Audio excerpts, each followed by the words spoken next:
রাজনীতি মারাত্মক কঠিন একটা জায়গা। এখানে আবেগের কোনো মূল্য নাই, এখানে সম্পর্কের কোনো দায়বদ্ধতা নাই, এখানে কিছুই নাই। এখানে না আছে ভালোবাসা, এখানে না আছে শ্রদ্ধা। এখানে স্বার্থের জন্য সবাই সব কিছু বিসর্জন দিয়ে দিতে পারে। এখানে স্বার্থের জন্য বাবা সন্তানকে চেনে না, মা সন্তানকে চেনে না, সন্তান মাকে চেনে না, বাবাকে চেনে না, ভাই বোনকে চেনে না, বোন ভাইকে চেনে না।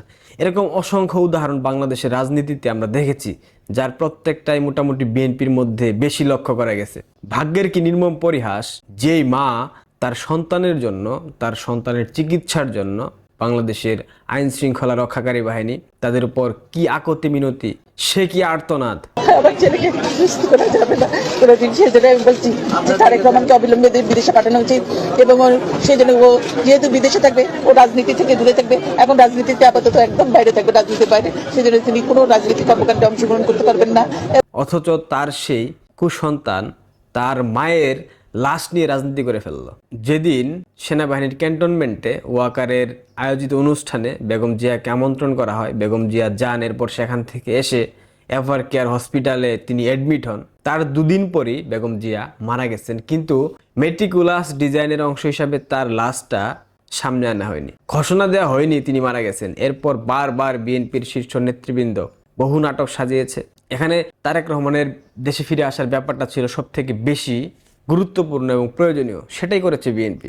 তারেক রহমান দেশে ফিরে আসলেন, তার যাবতীয় সকল কর্মযজ্ঞ সম্পাদন করলেন। প্রথমে বিমানবন্দরে নামলেন, মাটির গন্ধ শুকলেন, মাটিতে পা রাখলেন, 300 ফিটে জনসভায় ভাষণ দিলেন, সেখান থেকে এভার কেয়ার হসপিটালে তার মাকে দেখতে গেলেন।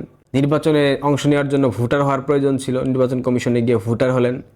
হাদির কবর জিয়ারত করলেন, জুলাই যোদ্ধাদের খোঁজ খবর নিলেন, স্মৃতিসৌধে শ্রদ্ধা নিবেদন করলেন।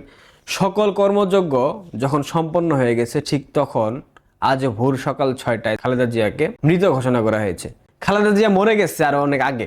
আপনাদেরকে আমি বলেছিলাম না যে তারেক রহমান সব কর্মযজ্ঞ সম্পাদন করলো, মিডিয়া প্রত্যেকটা ফুটেজ সামনে আনলো, কিন্তু এভার কেয়ার হসপিটালে বেগম জিয়াকে দেখতে গিয়ে সেখানে কোনো ফুটেজ আমরা দেখতে পেলাম না। সেখানে সন্দেহের বার্তা দিয়েছিল। তাছাড়াও আমি অনেকবার বলেছি খালেদা জিয়া বেঁচে নেই, আমাদের সোর্সের মাধ্যমে আমরা জেনেছি, আপনারা অনেকে বিশ্বাস করেন নাই, গালমন্দ করেছেন। আমি জানতাম উনি আরও আগেই মারা গেছেন, কারণ এর আগেও তিনি অসুস্থ হয়েছেন, হসপিটালে অ্যাডমিট হয়েছেন। তার ফুটেজ আমরা মিডিয়াতে দেখেছি, সবাই দেখেছে, স্থির চিত্র দেখেছি তার পরিবারের সদস্যদের সাথে। কিন্তু এবার হসপিটালে অ্যাডমিট হওয়ার পর থেকে তার কোনো ফুটেজ আমাদের চোখের সামনে আর আসে নাই। সেক্ষেত্রে তখনই আমি ধরে নিয়েছিলাম খালেদা জিয়ার বেঁচে নাই।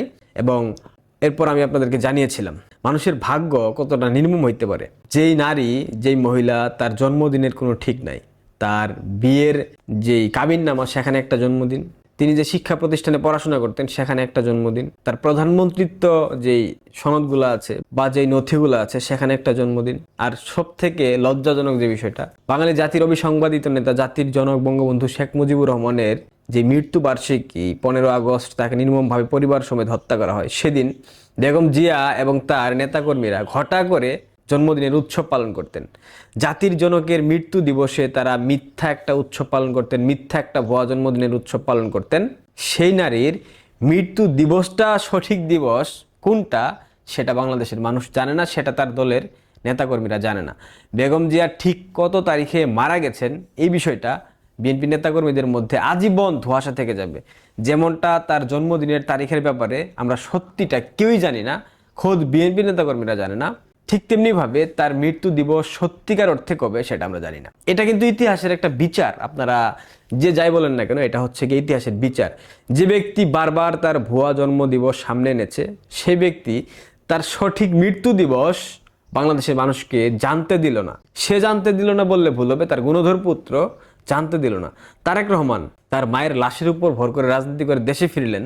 দেশে ফিরে সকল কাজ সম্পন্ন করে যখন লন্ডন ফিরে যাবার মুহূর্ত চলে এসেছে, তখন তিনি তার মায়ের মৃত্যু ঘোষণা করে দিলেন। ব্যাপারটা কেমন অদ্ভুত না?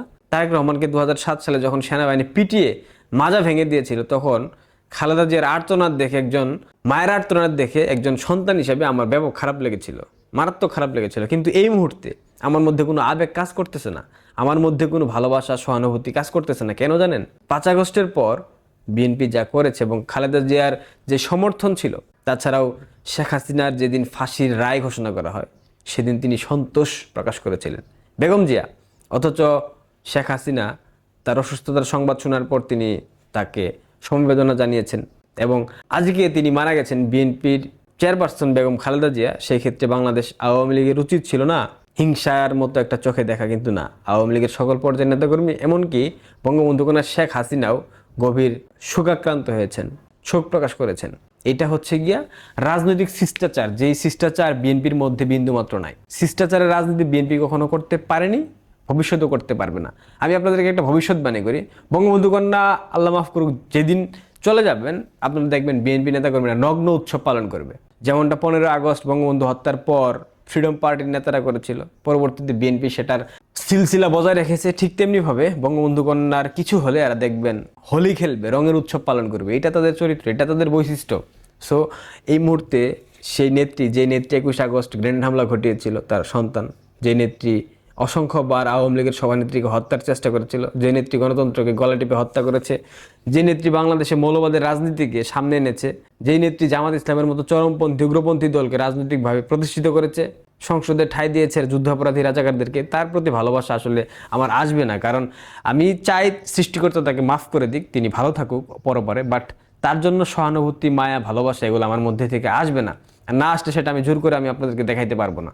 সবাই ভালো থাকবেন। আবারও বলতেছি, আমি আগেই বলেছিলাম দেশমাতা আর বেঁচে নাই, আপনারা বিশ্বাস করেন নাই।